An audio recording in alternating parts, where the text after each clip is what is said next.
Nice quiet night for the valley tonight, and across really most of South Texas. Even the nasty weather that the East Texas areas had earlier today is now gone. We're going to be watching this area, though, up around Del Rio. They've had some nasty thunderstorms, and some anticipated activity expected to pop up over the mountains in Mexico.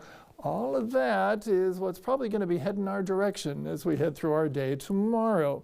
This computer model kind of fizzles a lot of it out before it actually gets here. Other computer models bring it on in and then brings another round a little bit later on, like this one does here. So we're going to call it a scattered activity for the day tomorrow. Here's how this computer model is handling it. 8 o'clock in the morning, we'll be in the low to mid 80s in some areas of the valley, and we will have had a little bit of rain shower activity, at least probably skirting the Starr County area. And again, can't rule out an isolated shower in association with some of that. And then later on the day, with the heating of the day, we'll start to see things pop up a little bit more through the afternoon. And then on into the evening hours tomorrow, we could see another round of showers pushing on through. Can't rule out a thunderstorm or two in association with a lot of this.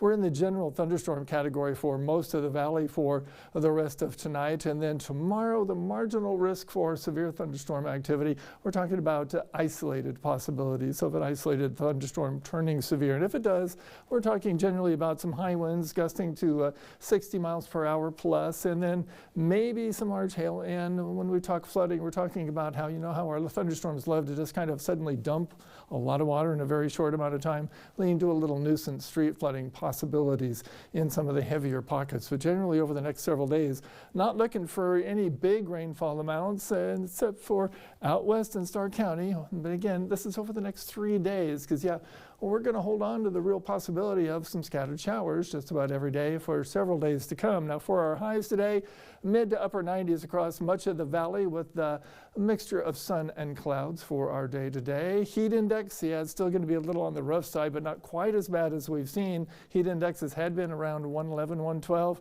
We're going to bring that down a few notches thanks to the clouds and the possibility of rain. Now out in the tropics, the Gulf is pretty quiet. So is the Caribbean, and the Hurricane Center's thinking, we don't have too much to worry about over the next 7 days. And I'm kind of liking the sound of that. And I'm not too bad off with this kind of 7-day forecast either. A little on the hot side, but we're going to continue to see the possibility of an isolated to scattered shower just about every single day. And we can certainly use a little bit of rain as long as we avoid all the severe stuff. And that's a look at your forecast.